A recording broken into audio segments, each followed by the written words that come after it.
What do you think most people want to attract?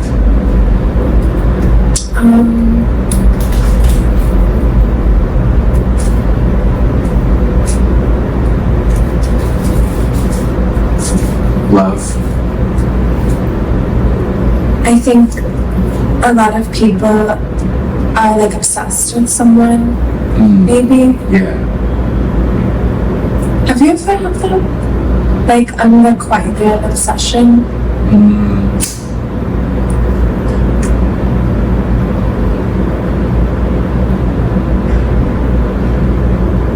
Someone I don't know. I mean, I feel like it's more like being. Like when you were little?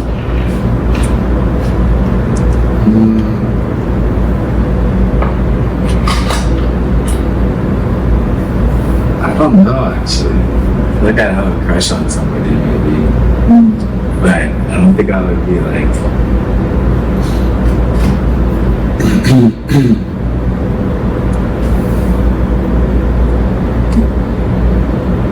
I think it's more like missing the familiarity of something and wanting to have that. Do you have that?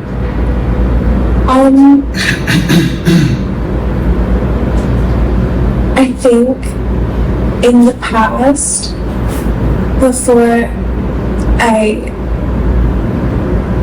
gave so much to this project and to my religious practice, I think when I was dating someone or seeing someone, I would have the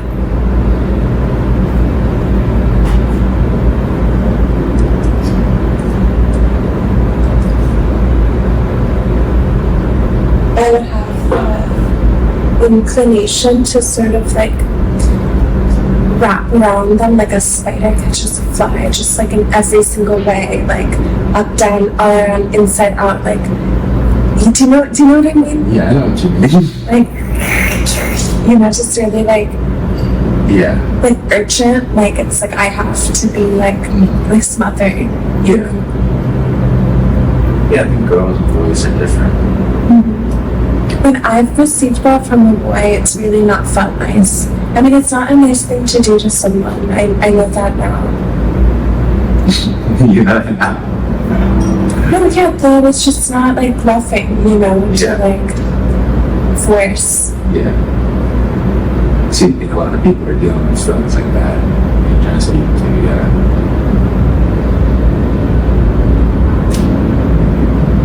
yeah, maybe it's, I try to not focus on getting somebody to like me. I just focus more on doing what I need to do to be good for somebody. That's probably an age thing, or just where you are in your stage. Well, I don't feel like I do that to you. No. Wait, that's the past to do with certain dynamics and how things work. And I don't like wish to do that. To what? Like, Peace. let me meet your family. Like. Oh, to act like that. Yeah. Oh, yeah. Right.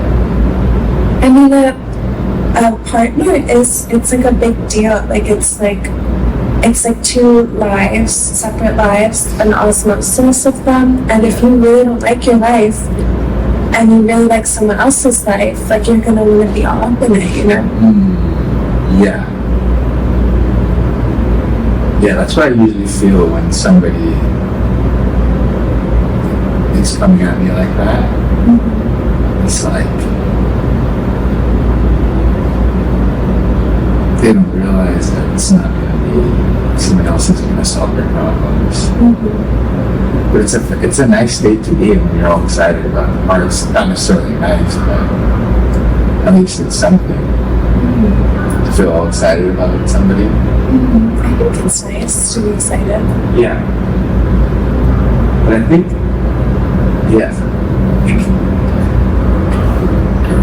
is different. I'm thinking about, because I think that, you know, the books that I'm reading, The Sally Rooney? Yeah, the Sally Rooney. It's just making me understand the type of psychology a little bit different. But I'm interested in that, understanding the psychology of romantic, intimate dynamics.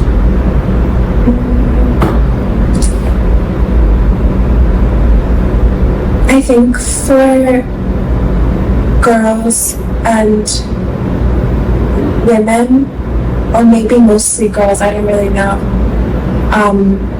there's like this, you know, the Prince Charming, like, come get me, like, it's like, I was just so pretty that he, like, took me to the castle, you know. Right. Yeah, it's a different outlook where you want to attract them to be swept up. The man's the boat and the woman's the lighthouse. Yeah, I just need to work on my boat. Why? No, I just think that's where my head's at. So I'm not even thinking about or I think about attraction in like a much more material way. Because usually when things go bad is when I don't feel worthy of myself to be receiving any affection. So that's more the challenge. That's probably more the challenge for everybody. Well, why don't you feel worthy? Or when you don't feel worthy, why is that? Because my work or my material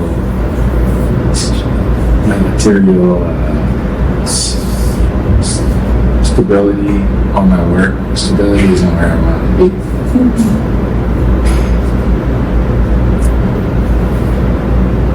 Yeah.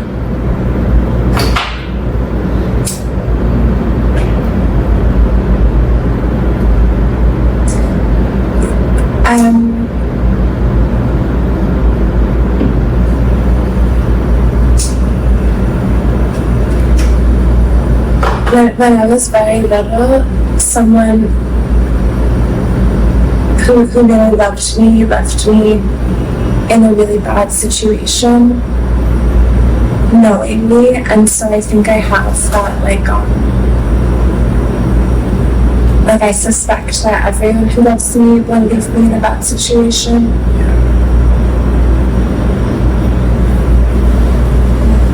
It's someone. Yeah, I think a lot of people can relate to that. I mean, I think someone who one time left me in a really bad situation. Yeah. I probably think that. do you leave people or do you not because of that? Do you think it made you like more of a not leaver because you know what it felt like? I think for a while it made me a not leaver, and then The not leaving made you leave. No, I don't think I've been leaving. I've been leaving. I think if you're like traumatized and not leaving to anybody, then people know that you're not going to do that. And you just push it as far as you want, as far as you think you can get away with. But then that's also very sad, like on the other end of that, it's like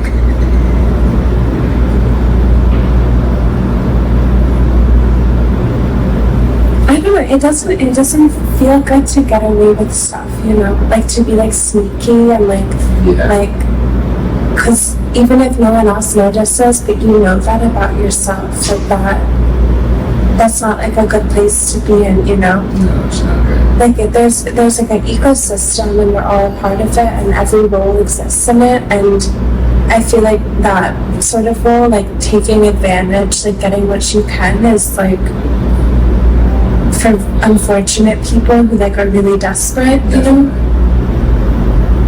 like, if someone robbed me at gunpoint, that they had a sick baby at home, like, that would be okay with me, honestly, if I knew that about them, you know? Do you know what I mean? Right. Doesn't that go against what you're saying? Okay, if they had a sick baby at home, okay. I'm not saying They'd that's still like, be getting away with it. They probably don't feel like good about doing that. Do they? I mean, people are different. yeah, people are different. No, but not everyone thinks that people are different. I think I think I've been thinking that some people are different. But it's like, because some people thrive off of getting away with stuff. Do you really think that? I think so. I mean, I think it makes them feel shitty in the long run, but they're like, they have too many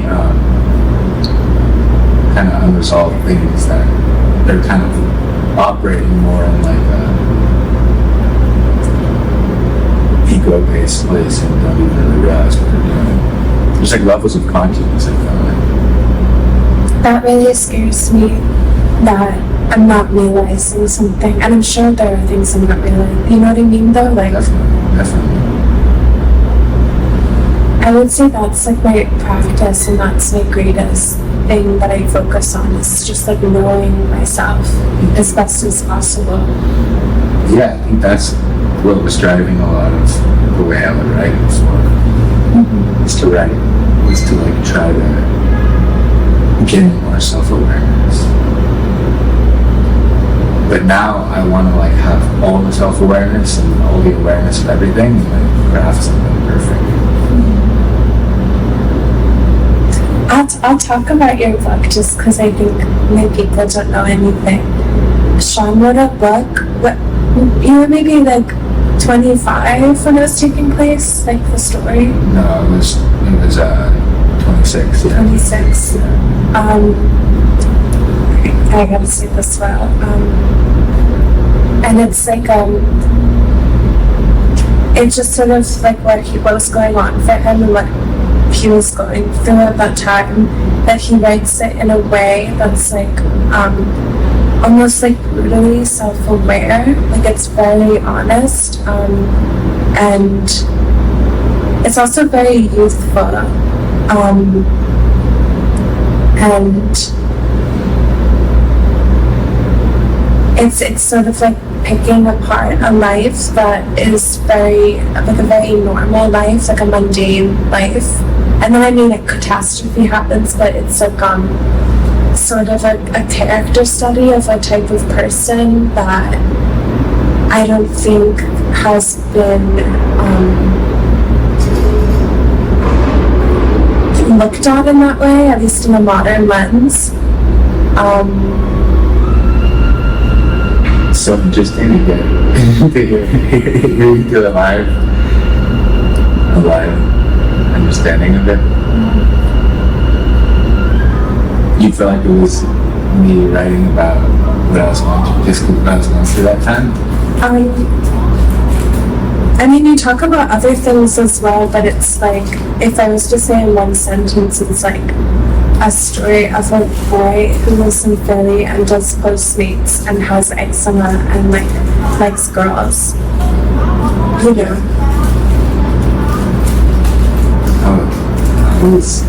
Yeah.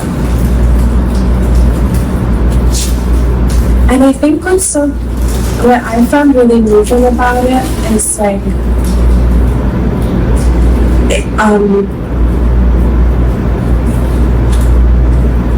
you know, it's almost like,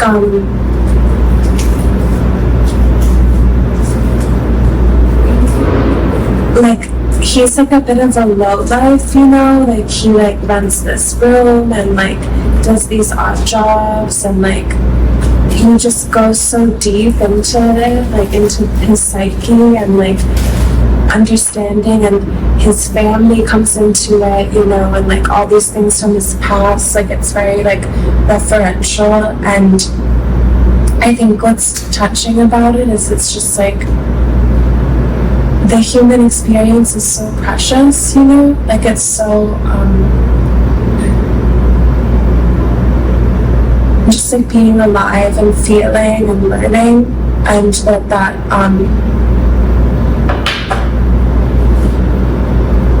is universal. Yeah. Did I say good? No, I think, yeah. I think it's had a universal story. Like I was listening to those lectures, and I was listening to one on St. Augustine, you know? And like, can you know much about St. Augustine? No.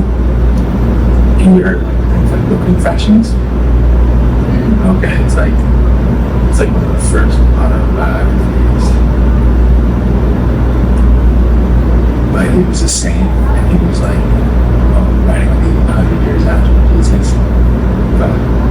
Or it's just that idea where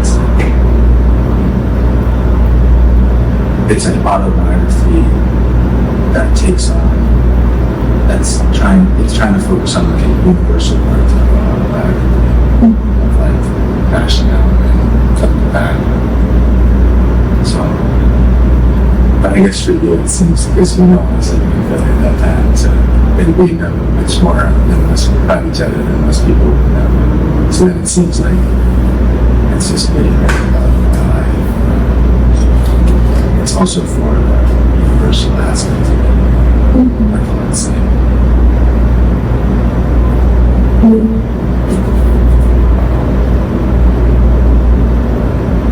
But you don't need to talk about that. What? We don't need to talk about that. Well, I was just thinking about like, so we both live in New York, you know, and we're both pretty introverted people and who make art, you know, among other things, and like have both like dipped our toes into like the scenes and the like sort of materialistic underbelly that like propels a lot of culture, I guess, like yeah. I mean Yeah. like I mean we do like we go to like brand parties sometimes, and like we get like our pictures taken, and like we have It's like media, right? media, yeah. Yeah, like established or different types of media. I mean like Keep on, sorry. no, it's okay. I'm like trying to say it right as well, but like being a certain type of person and coming into this environment where there's so much attachment and New York is a special place because things like wishes can be granted, you know, like it's totally possible that you could like step out and like meet like this person who has the key to the thing that you didn't even know you were searching for, and all of a sudden you like get, you know, and like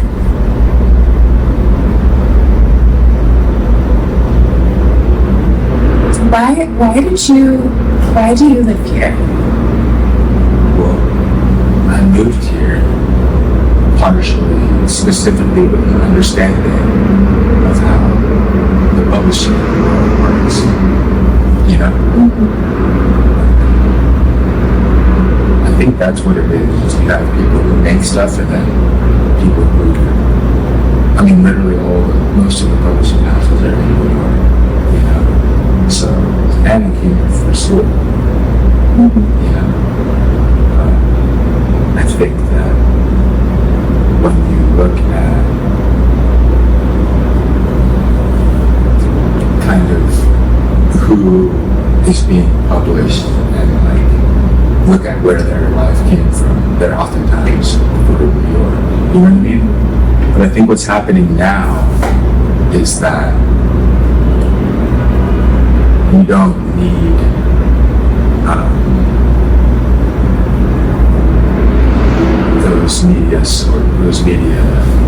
those forms of old media take on less relevance.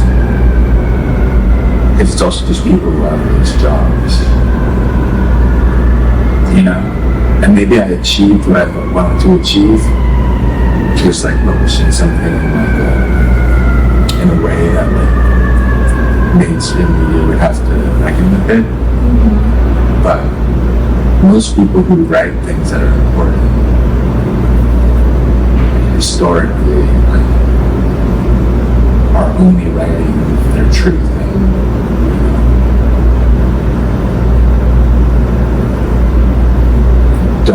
It's not acknowledged as like useful in society during the time that they're alive. Like Nietzsche had to like print a bunch of his books.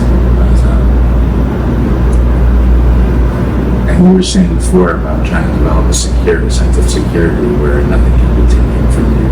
Which I also don't think I'll ever feel that way. Like I can imagine like, it's possible. Like, you know, you're living in some big house and you're like, oh shit, like I don't like it's a mindset. Yeah, that's what I mean though. I think that I think that's one way is just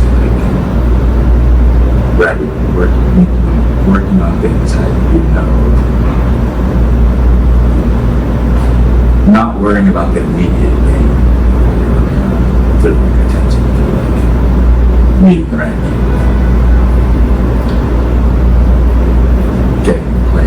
Certain, getting certain eyes on it. It's more just like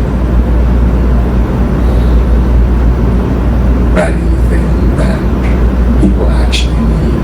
But the thing with you is you're actually connecting with people directly. You're not trying to get somebody to print a bunch of copies of it. You're just trying to speak to people directly. But I was doing that too with how I was putting stuff out. That's more important. I wanna say though on the bit about like how so many great minds have been lost on their time.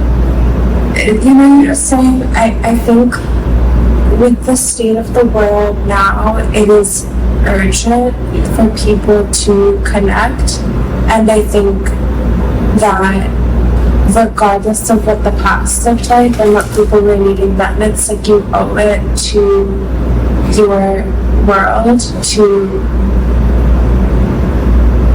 reach them, to find them, you know. People that need what you're saying. Yeah, which is why I think that's why the mainstream is important, you know. It is important. Because for you, you get so inspired, like it's all about like the random guy who's like a waiter in South Carolina who like finds your book in the airport, you know. Right. Yeah, it's about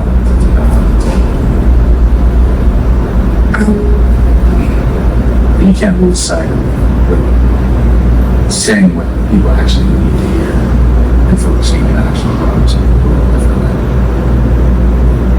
And sometimes staying in a bubble with people who are responsible for working for these companies and feel like you're being detached from that. Is that what you were saying at the beginning about living in New York and going places? Yeah, like playing games or like connecting with people who don't maybe have the same intention as you do, and then your intention gets sort of like influenced by theirs. Yeah. We just, you know, like we take things from people we are close to, and like energy is mutable.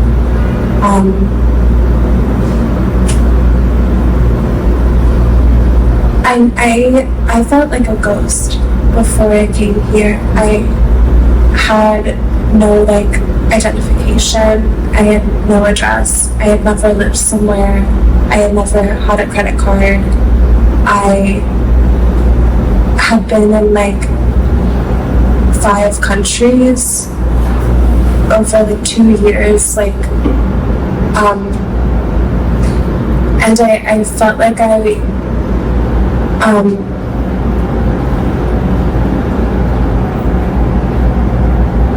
when I went so far into the woods and into like my space, I don't like the word spirituality, but into that, I felt like I lost, like it was hard to connect with my family. They didn't like understand me.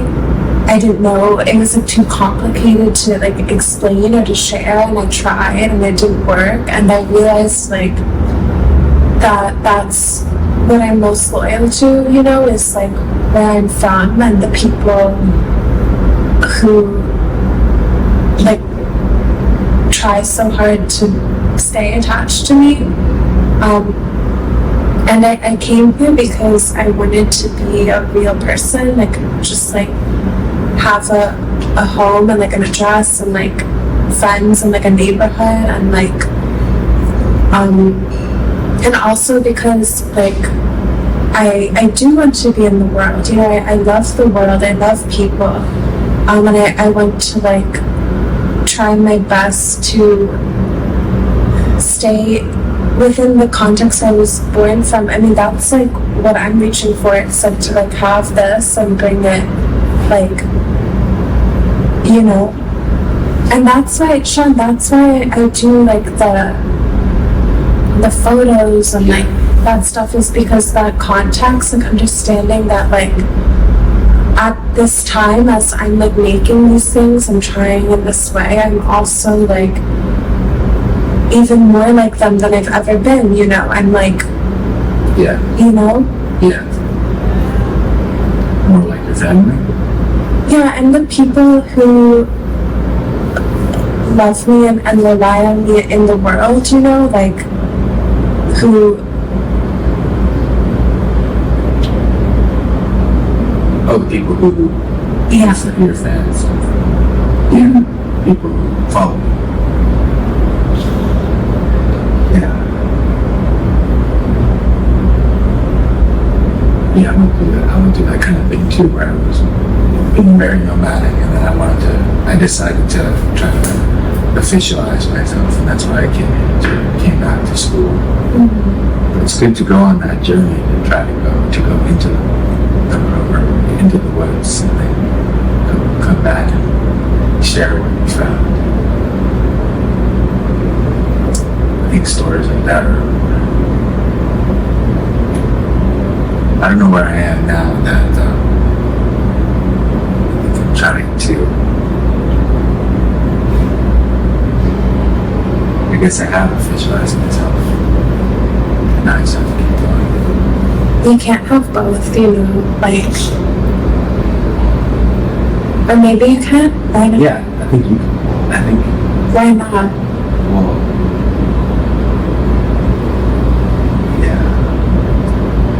I didn't finish what I was going to say before about obviously, but it's like,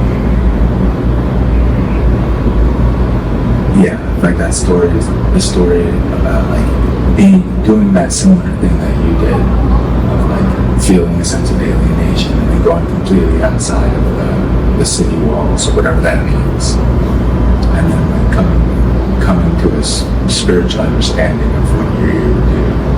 And then bringing that back and translating it to the world. Did that click? I don't know. It's sort of what that story tries to do.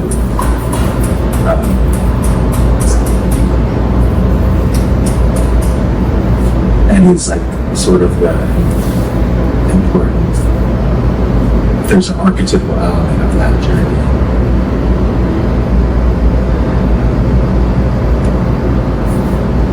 Is essential. But if you're not leaving, if you're not going on your own path and bringing something else into the New York media world or whatever, or into the thing you're trying to translate for other people to understand, then it doesn't really have any substance. That's, you know, or it's like that mystic I was telling you about, who would have my study girl, who would have a divine vision, and then he would try to translate it to the people. So maybe that's what's happening. I stopped going on the journey because I didn't have anything to try to translate to people. In the past 3 years since I've been published. You know what I mean? I think you've been on a massive journey. Since then? Yeah. Yeah. But I think it's ending now. And you're trying been on massive emotional journeys for sure. to reconcile that. Yeah. Yeah. Maybe not going back out into the world.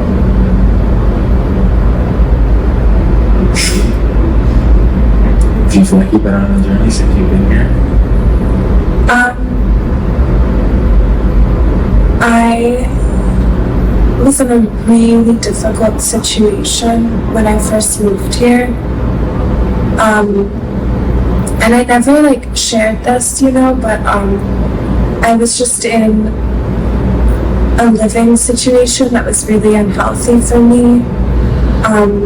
And I was unable to do my work there, and I stopped flowing, and the money also stopped flowing, and so there was this like panic. Yeah. Where like things weren't coming together, and I also like it got to a point where I like had to leave. Like I was like kicked out essentially. No, here when I first moved here. Okay, yeah. Yeah, I like and then like everyone was like upset with me because they were like, she doesn't care about us anymore, she's not like producing, like she just wanted us to pay her rent. You stopped sharing. Okay. I was still trying to, but it wasn't as like focused, just because like I mean I was just in like a very small apartment that was loud all the time with like people or someone who didn't want me to be there.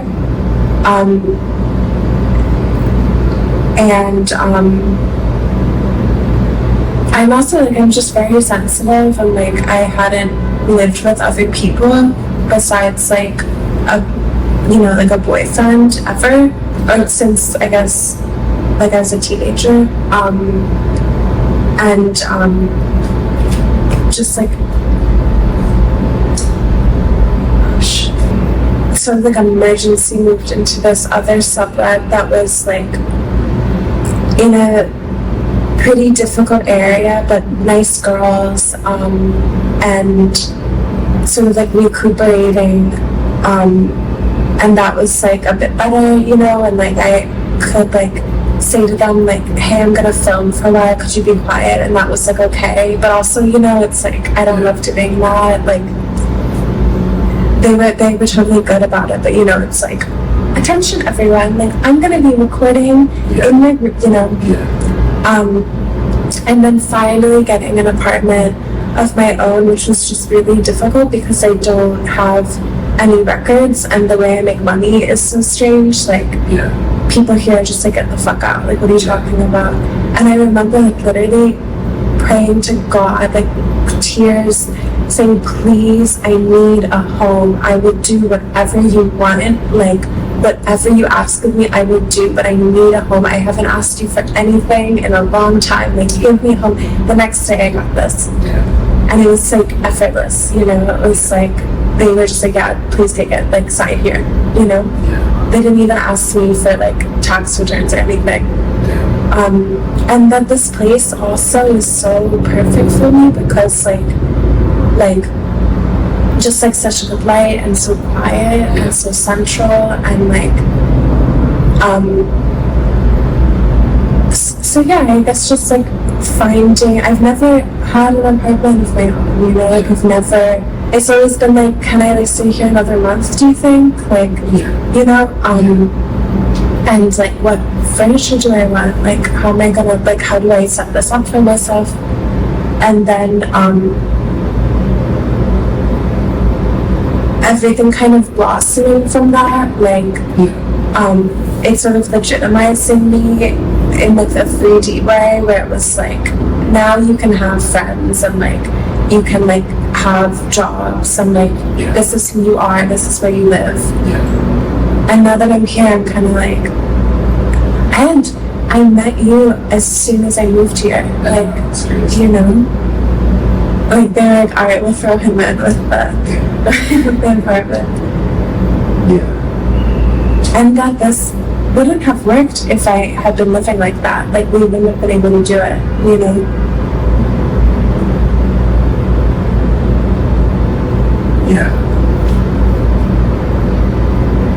No, because that was a similar thing with me, where when I came out here, it was like didn't think I was gonna be able to keep it up. You know, it was like 1 month at a time, like even going to school and stuff. And like the amount of money I had for rent and stuff, you know, it was like, and then working and then every month, the first few months just like completely being a robot, but in terms of trying to do everything I could to take it 1 month at a time. But I feel like realizing what the next like uncomfortable thing that you have to do is, and then doing it and then like pursuing it, it's like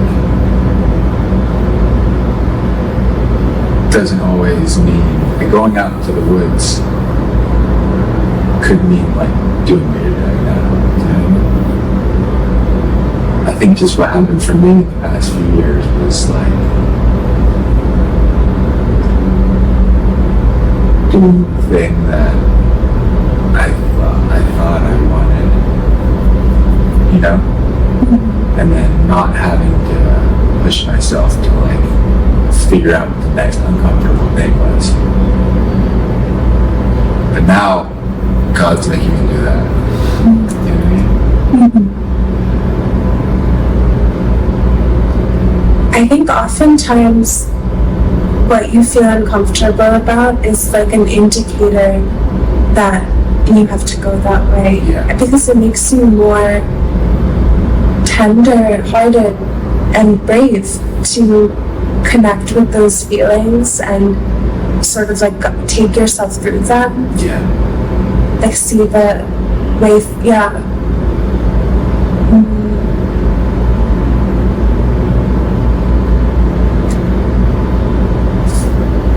Yeah, that's always been my ethic with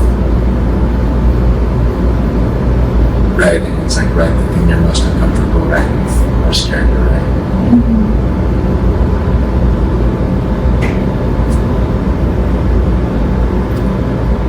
It's not a journal, it's a novel. I didn't say journal, Yeah, I know.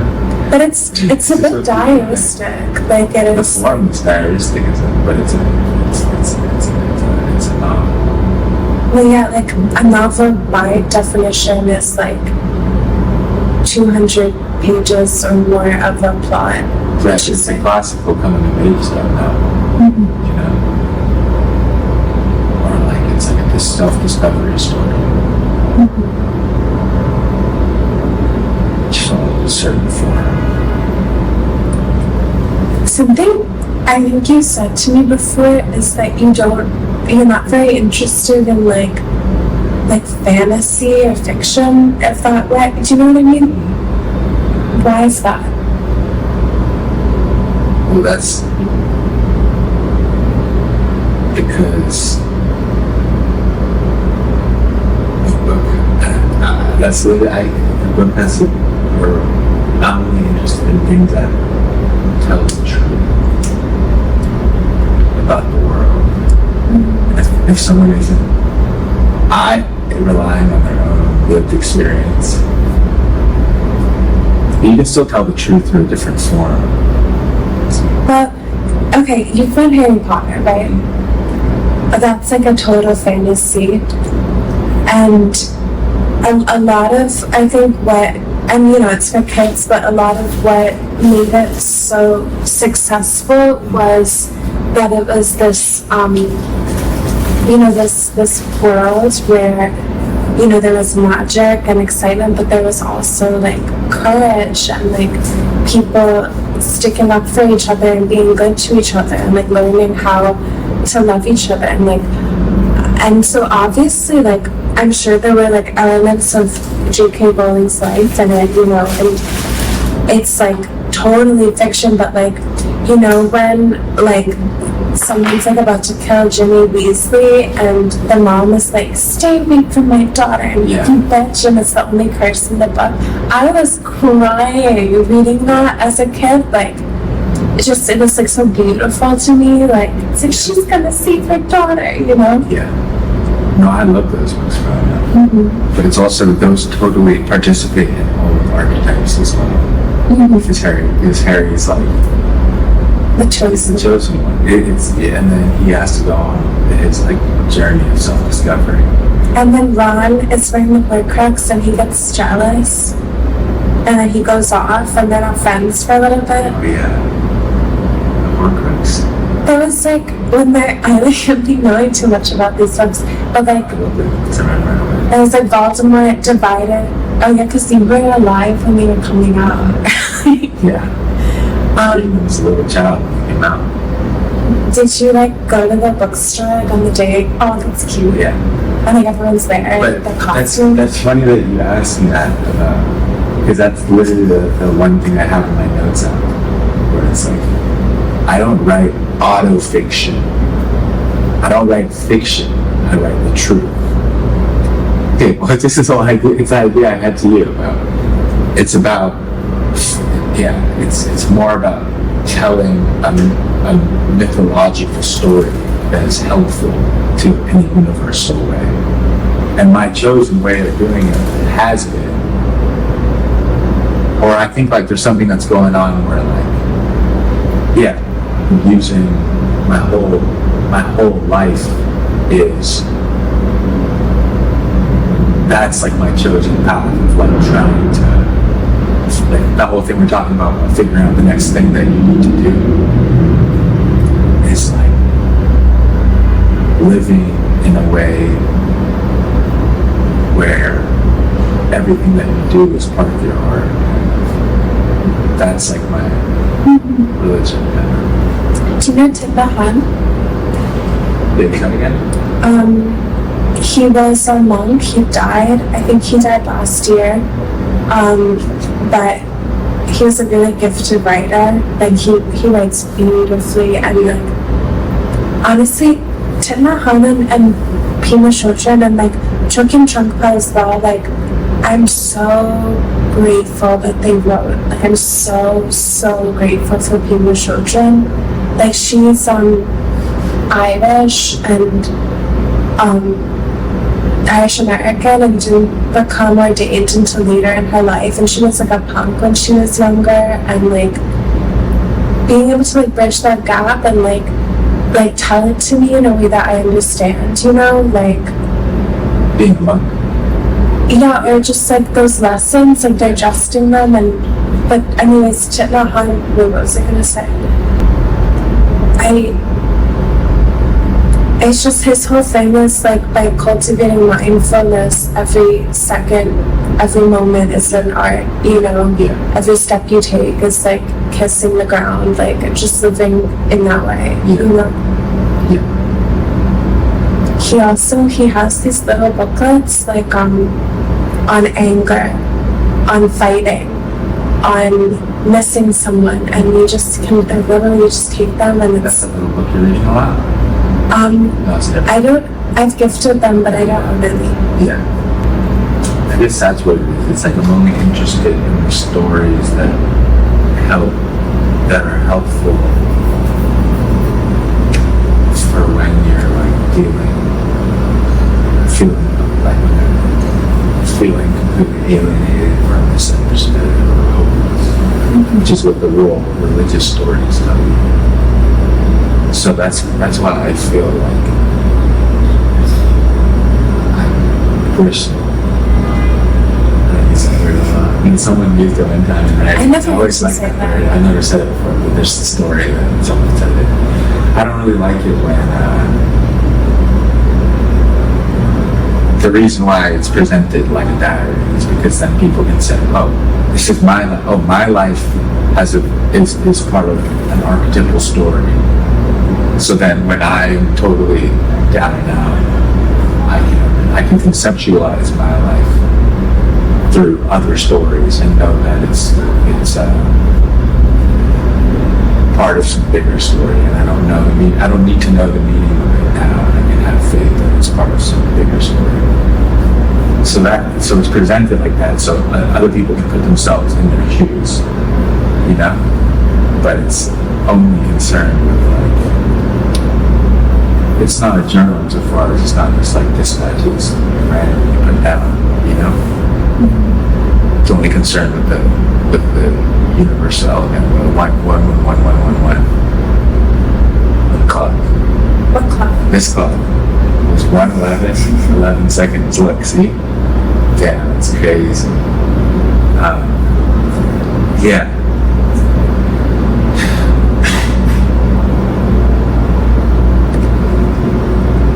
Does that make sense? It makes perfect sense. She was, yeah.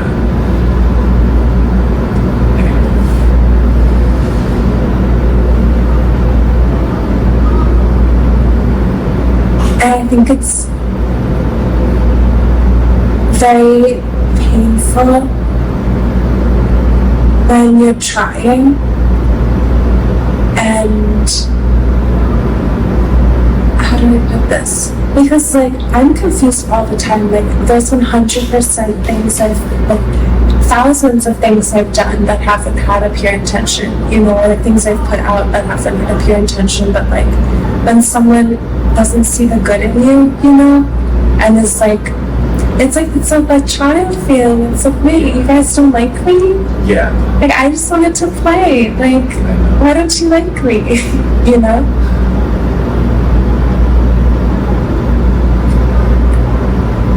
But everybody was mean to Christ. Everyone bullied him.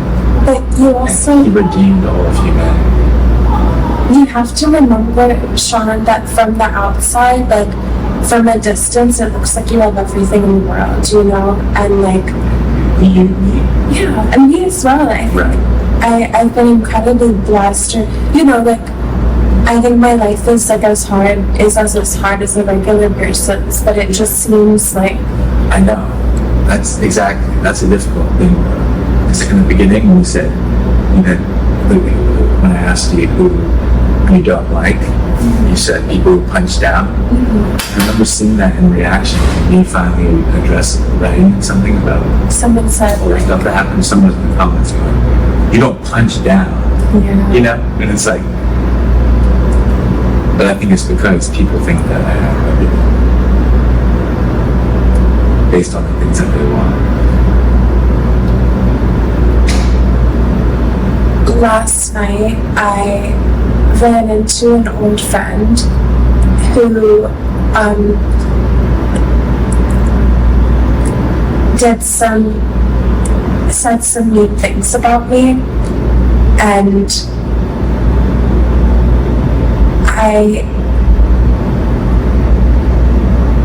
I don't know. I just, you know, I saw her and I'm thinking like, I'm not mad at you, you know, like that's also, yeah, just, you know, like I think you're a mess, but I'm not mad at you.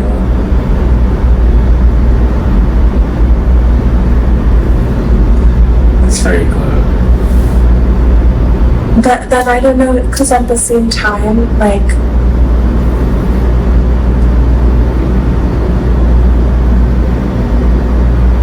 you know, like I'm sure you have, and me too, but like people that you're close to who have hurt you, and it's like at what point do you leave them? Like how do you know? Because it's not a nice feeling to leave, you know, like.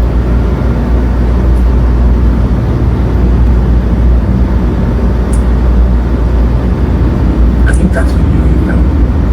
And it doesn't feel nice. No, when people are being actively hostile towards you. But you, like, You know, not, you don't need to make a scene about it.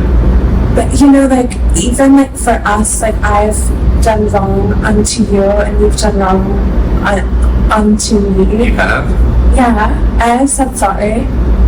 But Just whisper. in Spain. Whisper. Well, I can just say I'm not ashamed. Okay. Well, you know, I like had a really bad period and I felt like hateful. And it probably insecure and wasn't like being super nice. Okay. And like,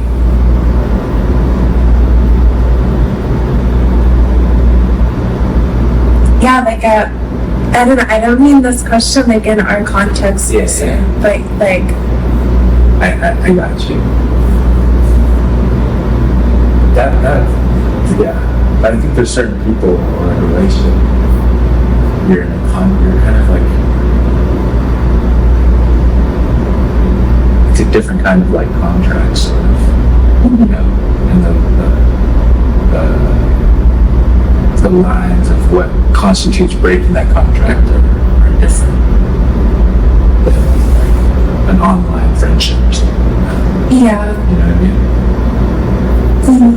I Yeah. don't want to be too cruel about leaving people, but I don't think either of us has done anything that's outside the bounds of like breaking a contract. But then let's not talk about us like another example. It's like, You're saying sometimes people will do something bad and it's not right to just drop it.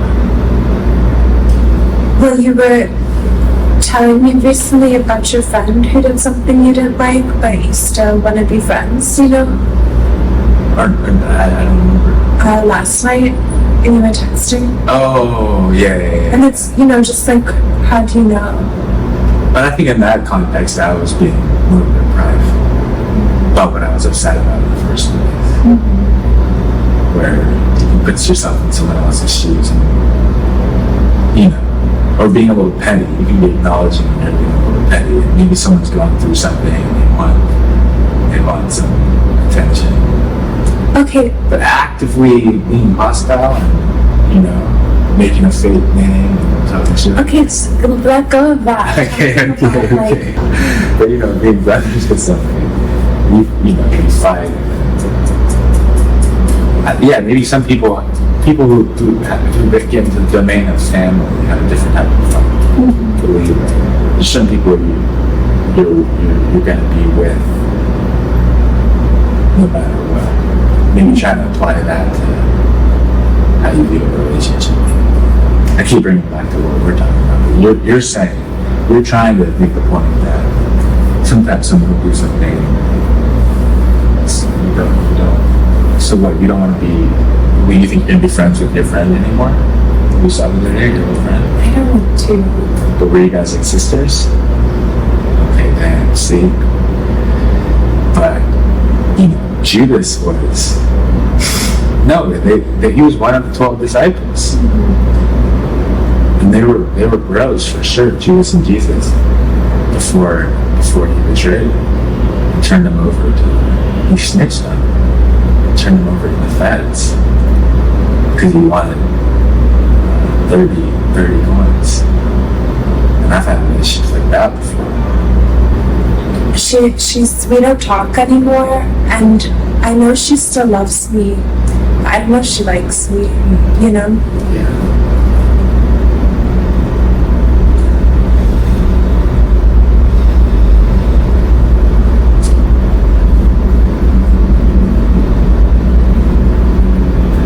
So attraction, things you want. How to, I'm gonna call this how to do it. How to do it.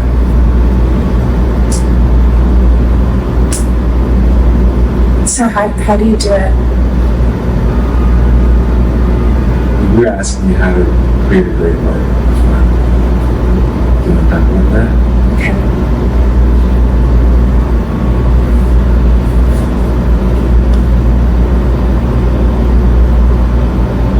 I think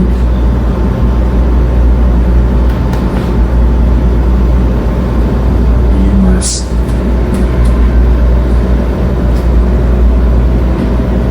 first identify what you want.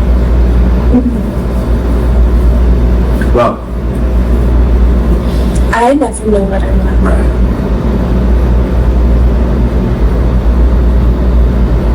I How got you do it is just listen directly to God.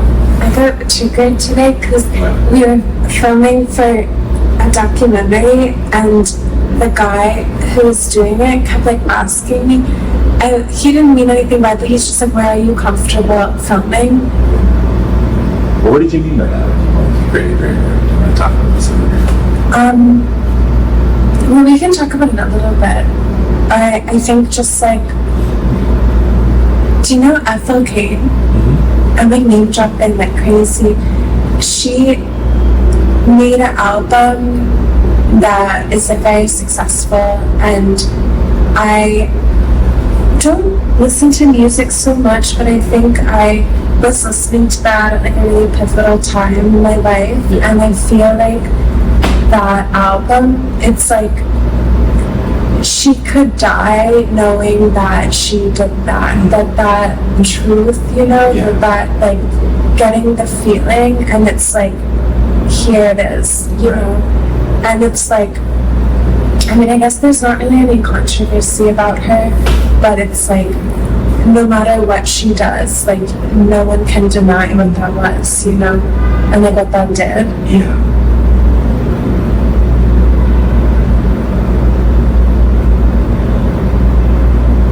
Or like Guernica, like Picasso's Guernica. It's this like black and white, like a big painting about war, and you know, very like expressive, and you see it and you know, like it's, you just look at it and it's like silent, like you don't need to say anything, you know. Yeah. That actually is what I was gonna say. It's like that video we were watching when we were going out to that dinner out. And it was all about forestalling the immediate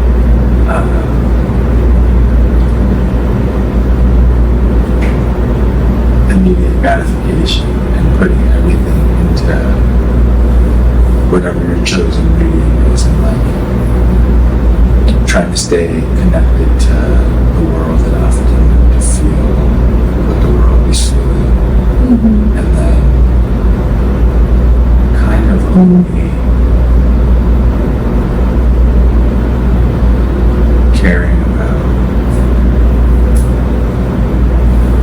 pouring into that longer term thing that becomes a fixed object or a fixed confined thing out of time, you know. But I feel like the medium that's been chosen for me is like the internet. Right. I don't know if it's been chosen for you, it's just been like That I've been doing so far. Yeah. You know? But I think what's key, what I'm trying to say is the forestalling of. I have made some of the most important TikToks that I've ever made. Yeah, that's what I was gonna say. You already have great works.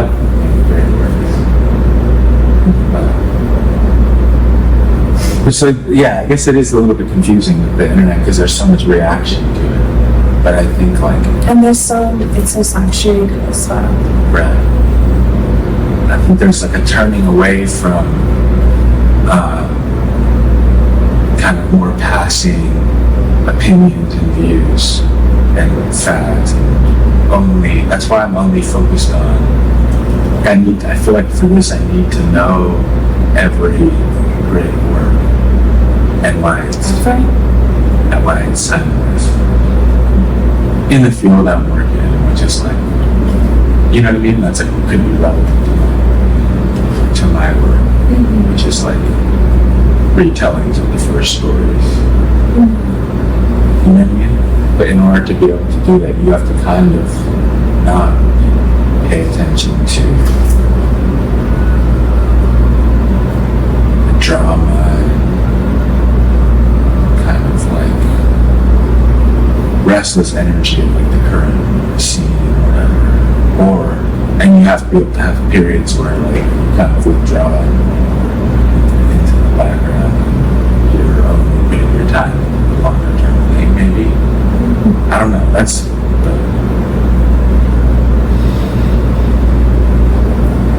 I think maybe you're just responding to the transients of the internet mode, and you want to focus on something that is more static and stable. Yeah.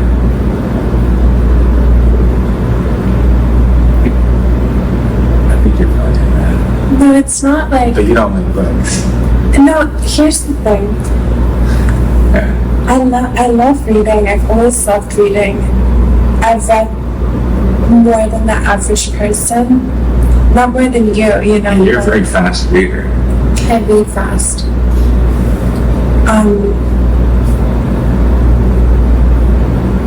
I don't know, maybe it's because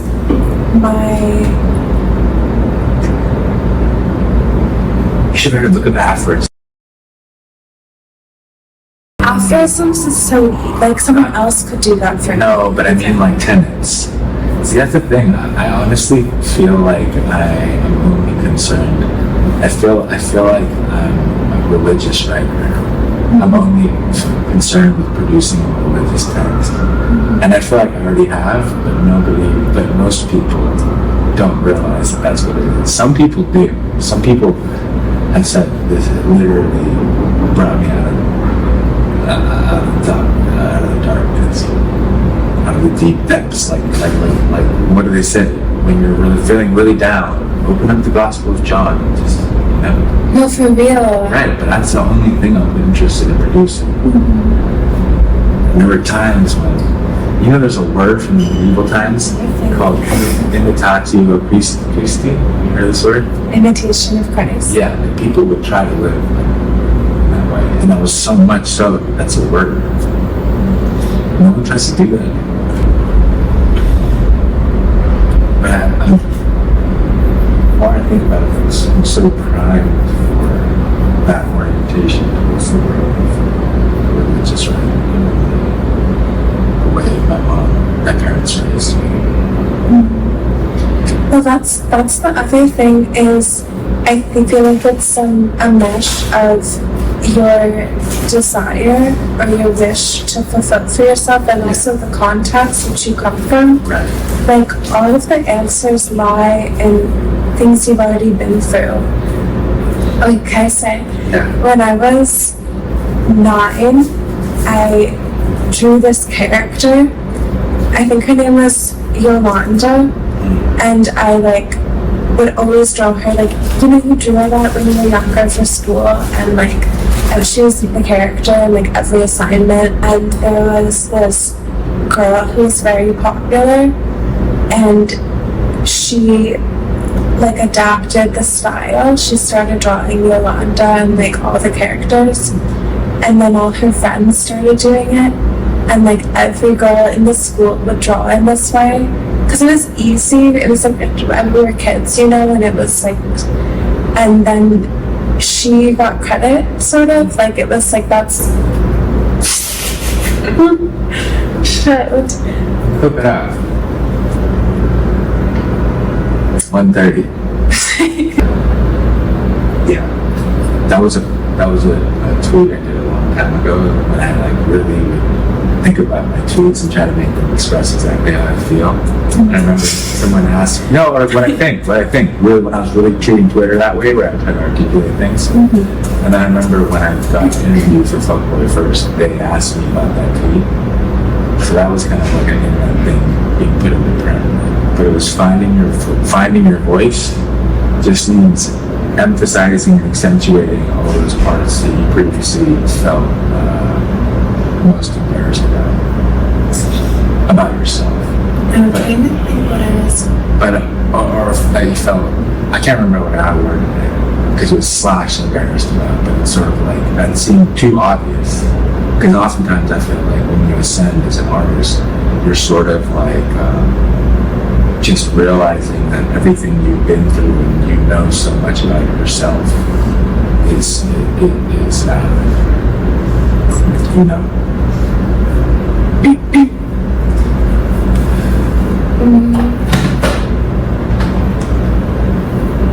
Check into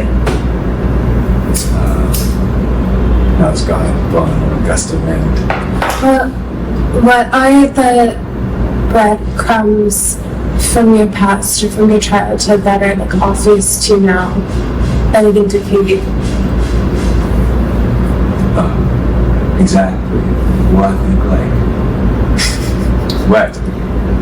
No, because that would have been the next thing that I was going to say. Was I feel with the book it was a lot of bearing almost shameful things or just all the weird thoughts that go through your head when you're having encounters with people and looking at the baseline family relationships and really clear and unabashed way. But now, recently, I've been realizing that I've always been able to I've always had a acquired interest, or it's being able to translate older stories or different, more complicated, older ideas for that was for people who would kind of recontextualizing older ideas and stories for people who wouldn't be interested in them. Or just translators. Yeah, translators. Because socially, I would be able to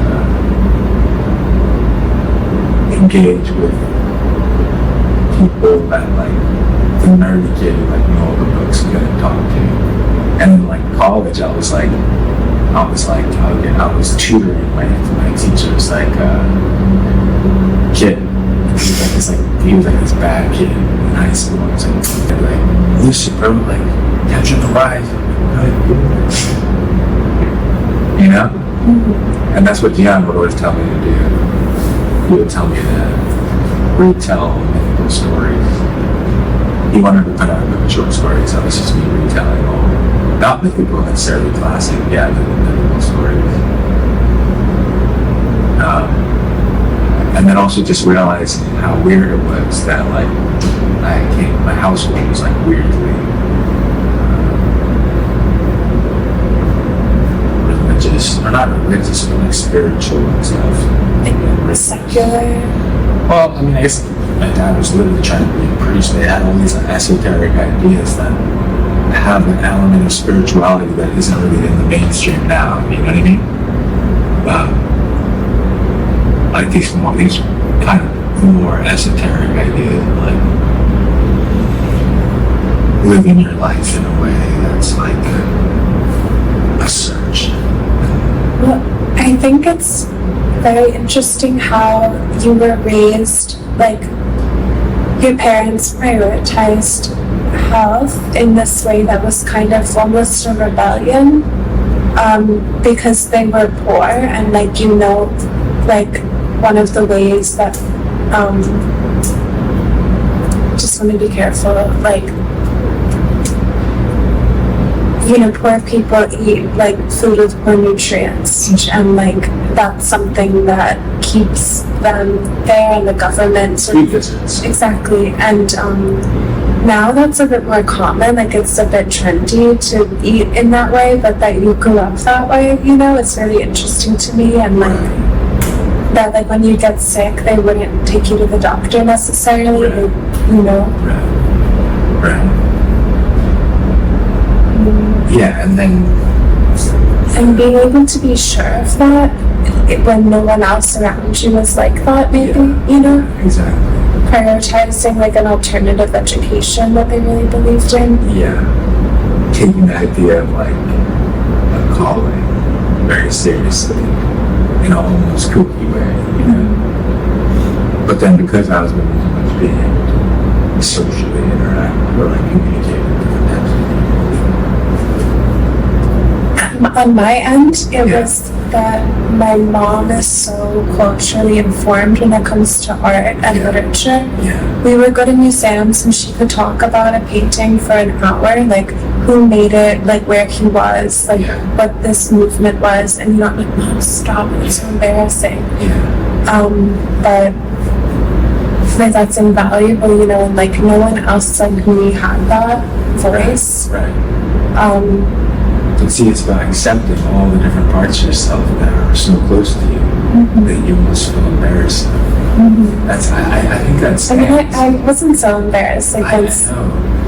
Yeah. But maybe a little, because I would always feel that with people. When I was in the MFA and stuff, you can tell when someone's trying to pass themselves off as doing some story, some voice that they want you to have. But it's hard to listen, also to know what's truly yours, Right. nothing's truly yours. Exactly, and if you see something that you want, like you meet someone and they have like a personality trait that you really like, you can just take it, you know? But it's about what feels familiar to you, I think, It's, in a private way. And that can change too over time.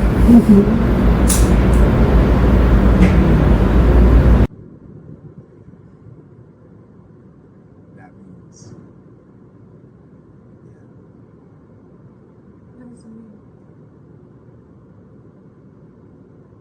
that means being totally cast out and not stopping. And that means, no offense, but, oh, you need demos, that's anything.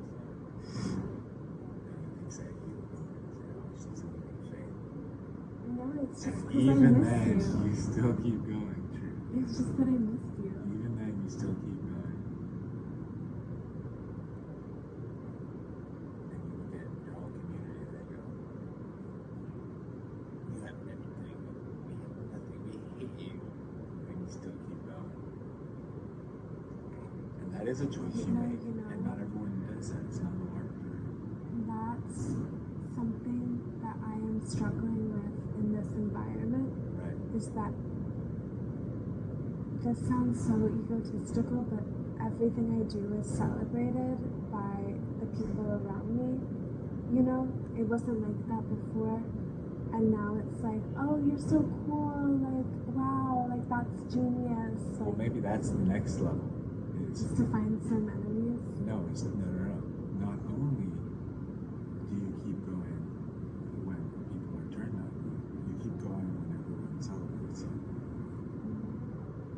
Yeah, that's the next level.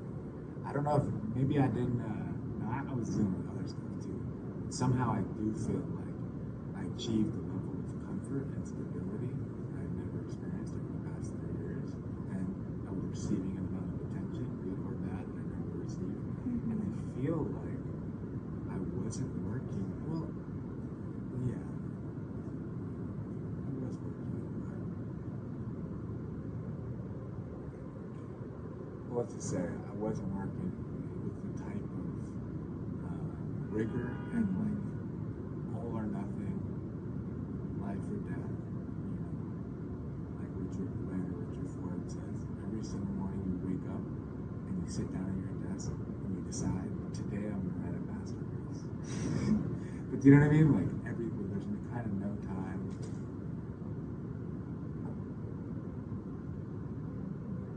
So I didn't do that.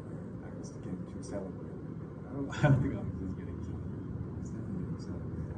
I visited Ernest Hemingway's house in Florida over the winter, and you know, he wrote like most of his work in that house and like lived there most of his life. And Try to get a residency there. Really? Yeah, maybe so.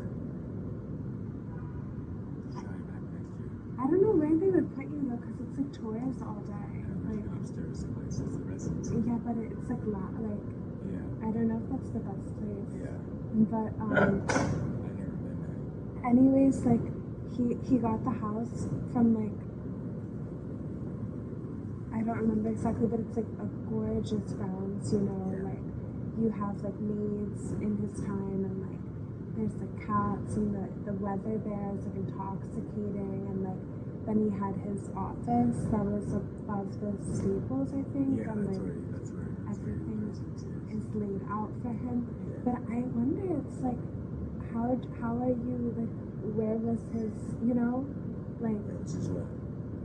where did the will come from? Like, when you're like celebrated and you live in a castle and you have 9 wives, it's like, what is it for then, you know? Yeah. Well, that's the highest level. You can have anything you want, you still try to be good. That's what that guy was saying about Marcus Aurelius in that lecture I was saying too. He was literally the emperor of Rome. And he owned everything. He owned the entire known world. Mm-hmm. And he could drink, eat, have sex with anybody. He had everything that you could ever want. But his meditations are important because no one was seeing them. He was writing them to himself. And they're all just about how to still have virtue, live with virtue. And be frustrated with the people who come in and like asking for stuff. Everyone's always trying to get something from him. But he still said, even them, try to teach them. If they don't learn, it's okay. Just be good to them also. And just do your job. Your only goal is to live as good as you can. I've never really been on his Marcus Aurelius Stoic stuff, because it's kind of associated with like bros who are like, I follow the Stoics. I don't know what it is. But then this guy, that Princeton guy's lecture, you might need some of that now, because you're being too celebrated.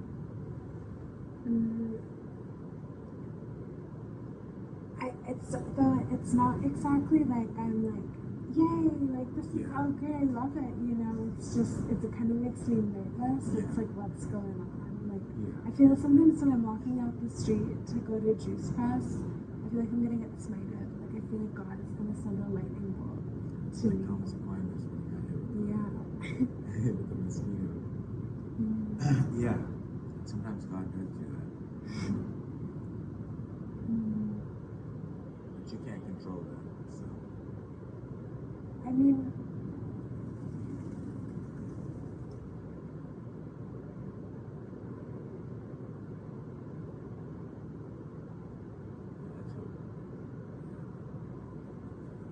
but it's like easy to work when it's hard, Exactly. I guess the best feeling, But it usually gets hard at some point again. Have you read The Year of Magical Thinking? I haven't. That's so crazy that you haven't read that. I've read parts of it. Because she, My farewell part. yeah, how'd you do that in that nice house with all those cats with and they all have 6 thumbs, all those cats.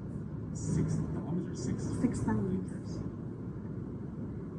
How They're many all thumbs thumbs? do cats have? 6 paws. No. I mean, Like, 6 little. They had another toe, all the cats.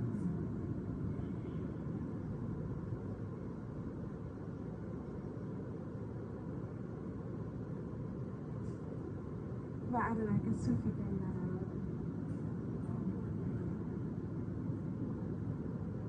Listen only to God.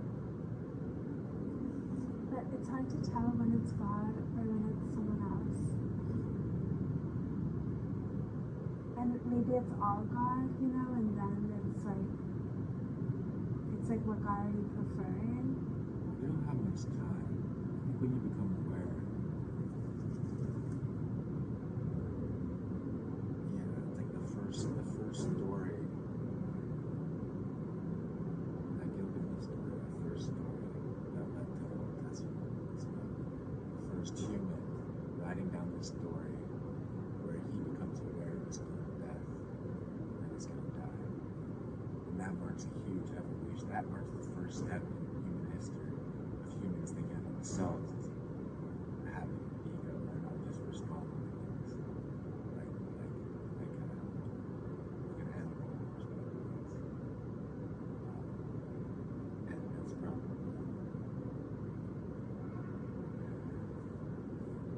if you really realize that, and then you only have so much time to do